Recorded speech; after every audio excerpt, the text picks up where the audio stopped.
Dear students, today I am going to tell you the summary of the novel Untouchable, a very famous novel by Mulk Anand.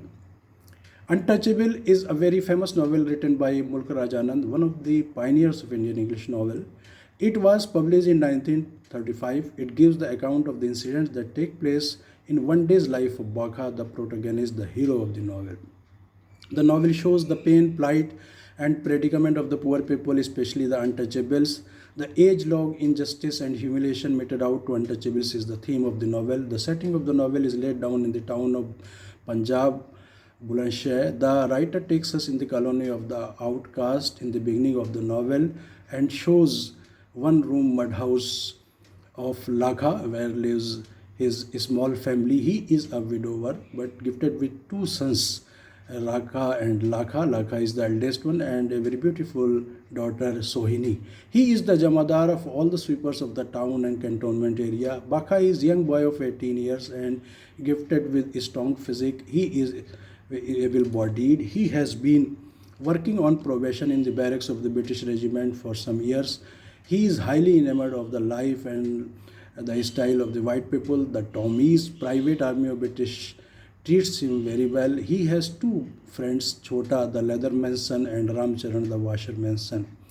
It is a season of winter, the autumn, and Baka is comfortably lying under the warm, worn-out, greasy blanket. His father is a lazy, abusive man and tells Baka to go to clean the toilet of the sepoys or they will become angry and hurl abuses. Baka hears the loud voice of Havaldar Chara Singh, a very good gentleman, the famous hockey player of 38 Dogra's regiment. Baka goes to clean his toilet and pleases him with his work. He invites Baka to meet him in the afternoon to get a new branded hockey as a gift for his excellent work. The novel is written in the picaresque tradition, and the writer also shows the stream of consciousness technique. And now and then you will see Baka absorbed in thinking. After finishing the fourth round of the cleaning the toilets, he burns all the way sheep and feels thirsty. He returns home to quench his thirst. At home, he finds his sister vainly trying to burn the wet wooden sticks. He helps her out to ignite the woods and puts earthen pan over it to make tea, but pitcher was empty. There was no water in the home, and so he takes pitcher to fill it with water and comes to well. And the well where she comes is generally known as a communal well. When Sohini comes near well, it was already thronged by the people, and she sits in a queue patiently and waits her turn, as her turn is 10th. Sohini is well-built, attractive girl at the threshold of youth. The outcasts were not allowed to draw water from the well. Only the upper caste were allowed to climb to the platform of it. That is known as Sanctum Sanctorum. Gulabo, the mother of the Ramcharan, was already there, who was very jealous of Sohini's beauty and teased her unnecessarily by calling by bad names. But Waziro, the wife of Weaver, always come to her rescue. Gulabo, who is in her mid 40s and is gifted with a white complexion and is very much proud of her white complexion, though she has developed wrinkles, but she thinks Sohini as her rival. Pandit Kalinath, the priest of the temple of the town, comes there and seeing Sohini there pours water in her pitcher out of the turn. As he casts evil's eye on her and tells her to come in the afternoon to clean the veranda of his house in the temple. Lakshman, a water carrier, too comes there and stares at Sohini with carnal desires. Sohini reaches home, makes tea. Baka, after taking tea, walks towards the town and meets Ramcharan, Chota and Raka, his younger brother. Ramcharan informs him that his sister is going to be married that day. He has not invited him, though they invite him to play khilli, but Baka declines and tells Raka to go home to take tea. Chota informs him about the upcoming hockey match between 38 Dogras and 31st Punjabis. He also meets Bada Babu's two sons. Now Baka passes off the market and sees many shops decorated with different things. He comes to Beetle Seller's shop and buys red lamp cigarettes and lights cigarette with Muslim barber's clay fire pot. He throws the packet of cigarettes on him as he considers him untouchable. Then he comes to sweet seller's shop and purchases jalebis. The confectioner too throws the packet of jalebis at him like cricket ball. He walks away absorbed in thoughts, munching sweet jalebis. Baka collided with the upper caste Hindu and he abuses and accuses him to have him polluted and gives slap in his face. The crowd gathers there and all blames Baka for polluting him. He stands shocked and shaken. He was very hurt, but a Muslim Tongewala consoles him and requests him to tie the turban around his head again.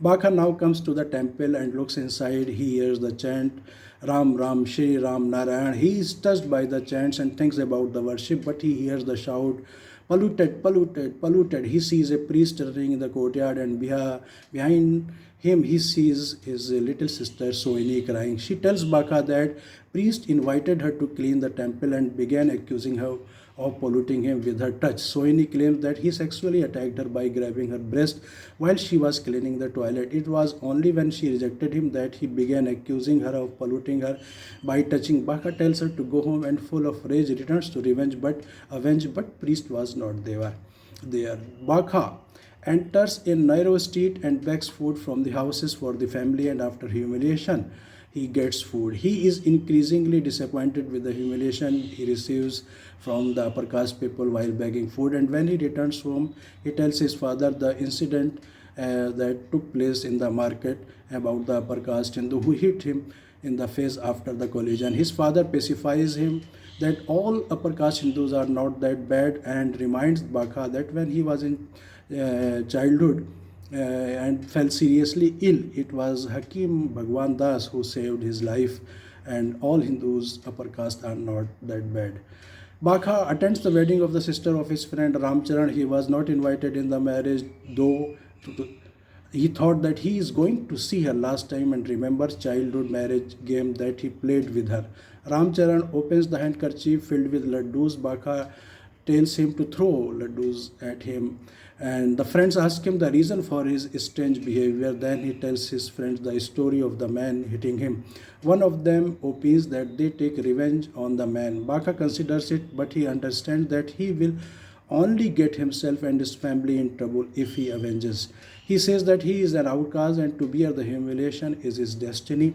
Chota changes the topic and consoles him. Baka goes to meet Havaldar Charas Singh as he had told him to come in the afternoon to take hockey. Charas Singh treats him well and gives him tea and gives a new branded hockey to him. After collecting hockey stick from Charas Singh, Baka joins a game of street hockey at the request of Chota. Baka scores a goal against 31st Punjabi's team. The goalkeeper, out of rage, hits his leg with the stick and ensuing fight begins.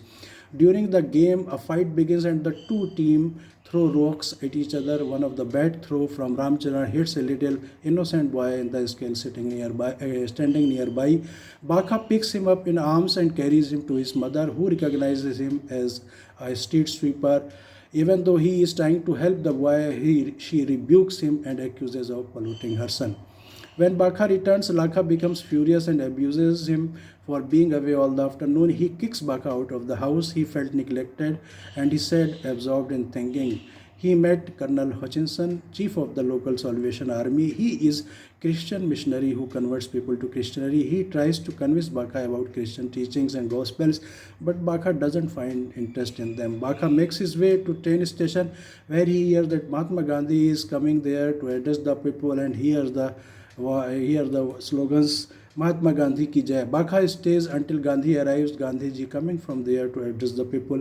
Baka stays until Gandhiji arrives. Gandhiji abhors caste system and tells the people to follow his example of non-violent protest. Baka is enthused by the speech wherein he says that untouchability is crime against God and man, and all public wells and temples, schools and public places must be open for all untouchables. After Gandhiji's speech, Baka overhears two educated men, a poet Iqbal Nath Sarshar, the editor of Nawajug, and a lawyer Bashir, who has come from Britain, talking about the merits of Gandhiji's speech. The lawyer, who is anti-Gandhiji, believes that Gandhi's aims are childish and irrational.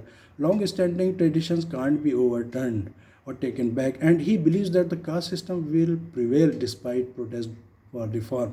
The poet believes that the servility of the caste system will be rooted out, particularly in the light of the fact that the flushing toilet is coming to every home of the town. Where the people have flushing toilets, untouchables will not have to do filthy work and sweepers will be from the stigma of untouchability and can assume the status of the society. Bakha returns home to tell the whole story and speech of Gandhiji to his father Lakha. Thus, the writer very pathetically presents before readers the panorama of the plight of the untouchables and evils of the caste system. At the same time, the writer exposes social realism in contemporary Indian society. He shows the real picture of Indian society when the post-colonial India is heading towards the globalism. Thank you, and thank you very much.